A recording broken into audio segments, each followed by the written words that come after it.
Hey, the soup for breakfast is bland. Why is it so watery? What? It's not good?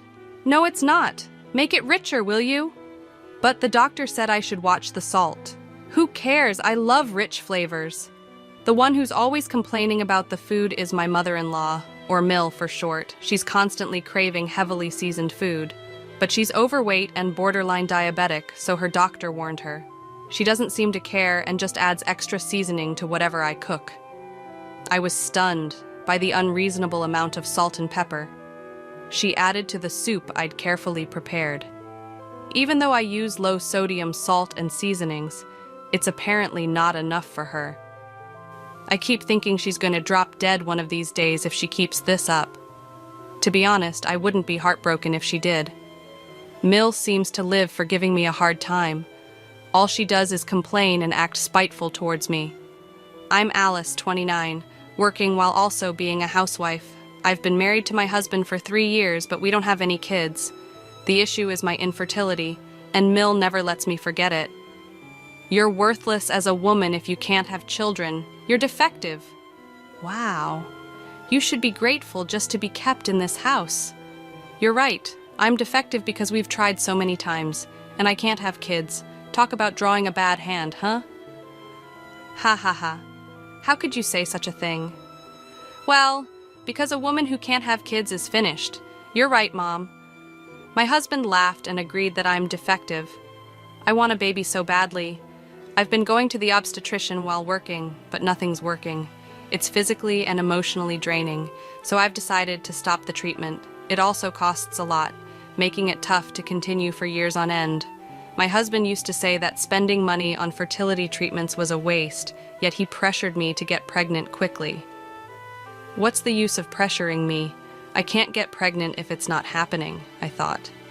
After stopping the treatments, I considered the idea of living happily ever after, just the two of us. But my mother-in-law hadn't given up on having a grandchild. To taunt me, she even bought diapers and showed them off. Look, I bought diapers. Excuse me? You'll need them eventually, ha ha ha. Aren't those a bit small for you to wear, Mill? Ha ha ha. Hey, these are for a baby. Can't you see that? Well, I wouldn't know. I'm the defective, faulty woman who can't have children. Ha ha ha. That's enough. Angry, my mother-in-law stormed off to her room.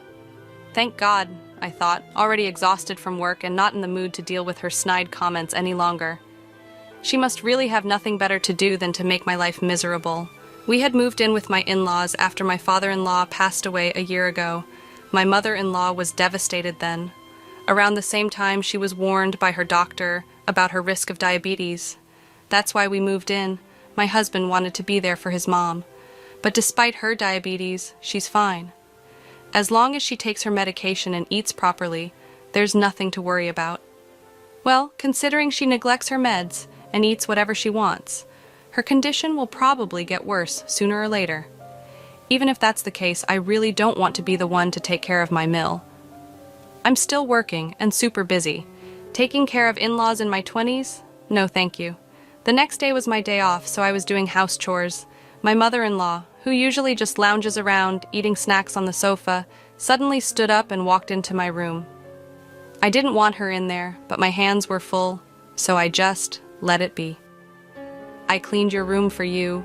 Ha ha ha. Oh, thank you. I sense something fishy here. I should switch rooms with my husband. You know, if you leave in such a messy room, you'll get bugs. Ha ha ha. But it suits you. Ha ha. Uh-huh. Go on. Enjoy your clean room. Sure, thanks. My mother-in-law seemed to think I was grateful, which made her behavior even more suspicious. I had a feeling she was up to no good. That night, I decided to sleep in my husband's room. He's been away on business since yesterday, so he won't know. Even if he finds out, I knew he wouldn't get mad, so I made my choice.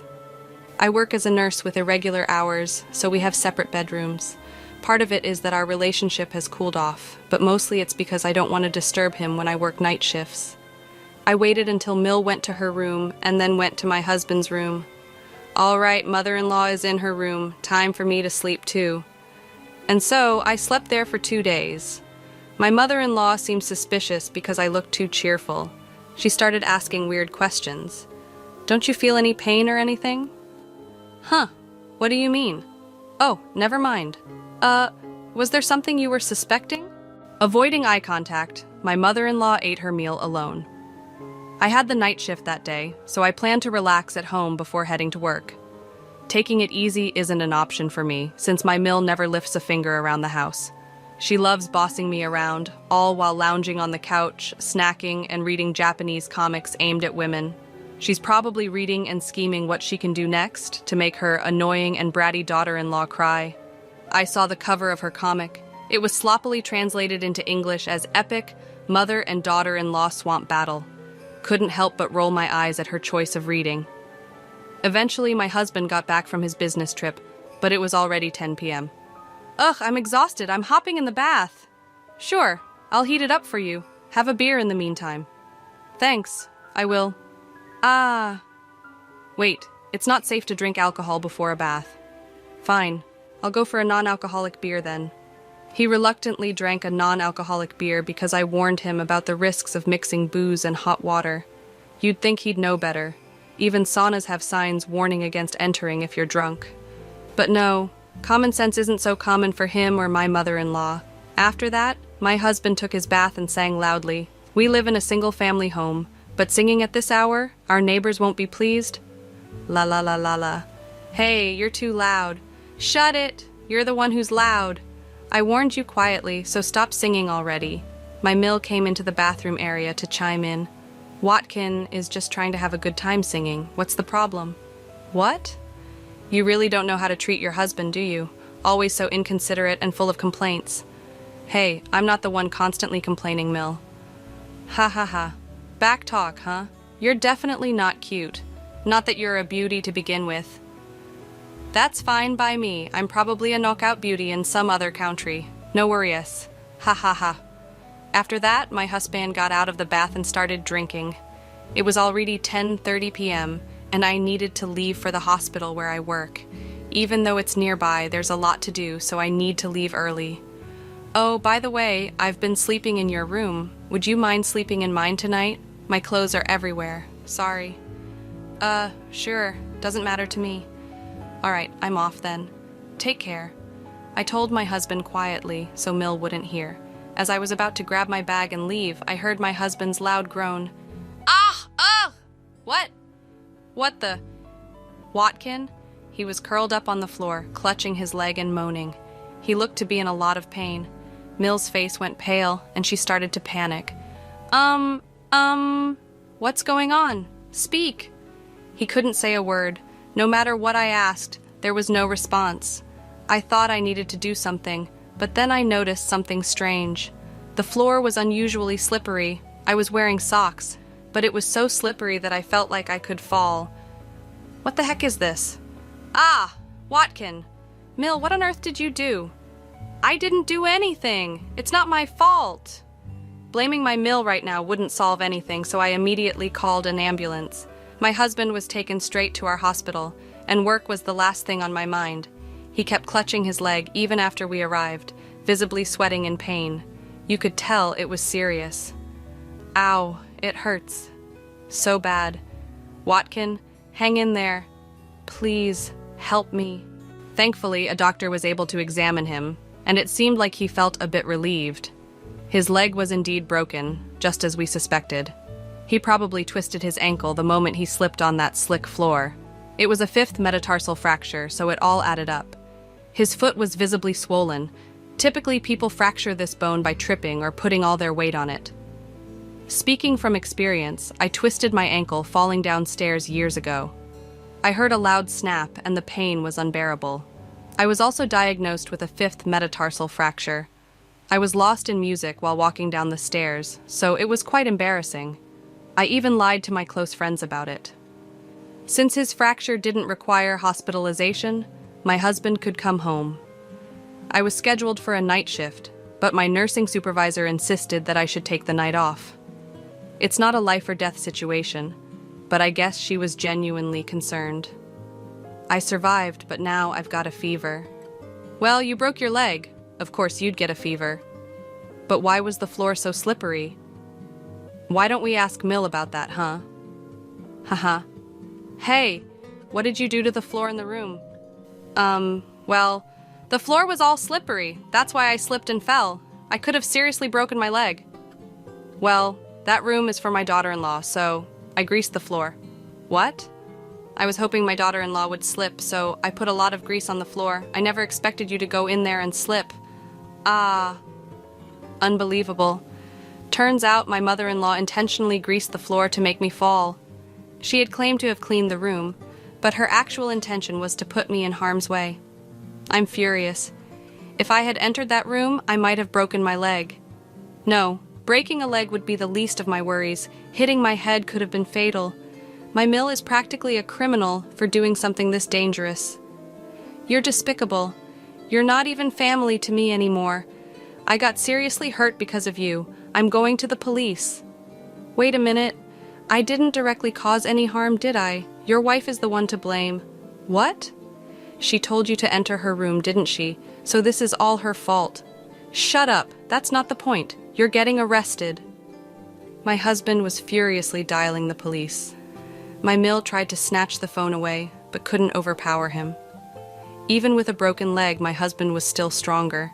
He was desperately holding on to his phone, speaking to the police. I couldn't help but think that I'd rather be at work, maybe even at the hospital, than deal with this mess. Neighbors will eventually catch wind of this horrifying situation. Well, since she almost injured me too, maybe I should also consult the police. What? We don't know for sure, but she might be charged with attempted harm. Wait, no, I don't want to be taken to the police. Really? You knew the risks when you did this? Or did you think you could just erase me from this world? Well, I did think it would be better if you just disappeared. Wow, you're the worst. Your mindset is criminal. Personally, I wish you'd just stay in jail forever. Let's get a divorce. What? I can't continue like this. If I stay in this house, you might actually erase me one day. I'm too scared to live with that. Plus, I can't stand your lack of morals anymore. Wait, don't say we'll divorce over this. Over this? You looked down on me, called me defective. Do you even know how much that hurts? I can live without you just fine. No, I need you. I was counting on your income. I even got a new car contract. What? I finally got the Toyota Century I've always wanted from Japan. I don't care anymore. I managed to clean the slimy floor and hastily packed my belongings into a bag. I stuffed more into my carry-on, took off my wedding ring, and placed it on the table. While rummaging through a shelf full of dishes, I thought about bringing the divorce papers. Ah, found it.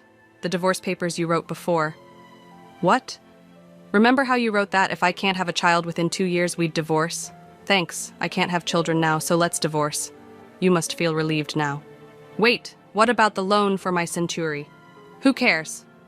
I left the house and headed straight to the hospital. The compassionate charge nurse didn't probe when I showed up at the hospital. She seemed to sense I had my reasons. I'm a nurse, so I can support myself without relying on a husband. I wondered why I put up with being treated like a servant in that awful in-law family, enduring their snide comments. I started to feel like the whole situation was ridiculous, so I decided to focus solely on my job and stop dwelling on it. The next morning, I filed for divorce. He's now my ex-husband. Given the emotional pain he caused me, I consulted a lawyer about getting compensation. In the end, my ex-husband had to pay me, and I couldn't help but think, serves you right. Ever since the police got involved, it seems the neighbors have been giving my mother-in-law the cold shoulder. Because she blabbed about why my ex-husband broke his bone, everyone thinks she's a terrible parent. Understandably, my ex-husband no longer wants anything to do with her and seems to have kicked her out. Though there is some kind of survivor's benefit program, it doesn't pay much. She's been crying that living alone is impossible. She loves to eat, and because of her, our grocery bills were outrageous. So, living on just the survivor's benefit would mean a very modest lifestyle. As for my ex-husband, I don't care what happens to him anymore. He said something about taking out a car loan, but I have no idea what happened with that. I assumed he wouldn't be able to afford it on his salary, He took me for granted and thought I would contribute money too, which annoyed me so much. Even though he's not particularly wealthy, he's the type to buy a new car without thinking. Later, I started dating a doctor at the hospital, and 2 years after that we got married and were blessed with a child, which felt like a miracle after all I'd been through. From now on, I'm committed to doing my best for my family,